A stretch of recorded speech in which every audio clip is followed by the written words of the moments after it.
Ils étaient 181 délégués des 9 provinces qui ont pris part au 2e Conseil national de l'Union nationale tenu samedi 26 octobre à Libreville et dont l'objectif était l'adoption d'une position officielle quant au référendum du 16 novembre prochain. Des assises qui ont accouché de plusieurs recommandations. Concernant la question relative au positionnement du parti, les membres de la commission ont opté pour la réaffirmation de notre soutien au CTRI.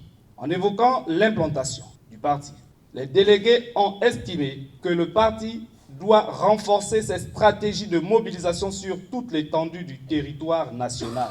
Enfin, sur le positionnement et les perspectives, les délégués ont approuvé les propositions du trésorier général qui invitent les militantes et les militants à remplir leurs devoirs de cotisation conformément aux dispositions statutaires et réglementaires du parti, ceci dans le but d'atteindre les objectifs escomptés, recherchés, souhaités par tous. Les travaux se sont déroulés en 2 commissions, notamment celle relative à la transition et les perspectives, ainsi que celle sur l'explication de la Constitution. Ici, les débats ont achoppé sur la nature du régime politique, les conditions de l'éligibilité du président de la République, le nombre et la durée du mandat présidentiel, ainsi que sur la séparation des pouvoirs. Un travail dont s'est félicitée la présidente par intérim, Janine Tati Koumba, qui a saisi l'opportunité pour appeler à la mobilisation massive en faveur du oui. Je vous demande de vous mobiliser avec la même foi, les mêmes convictions et les mêmes objectifs.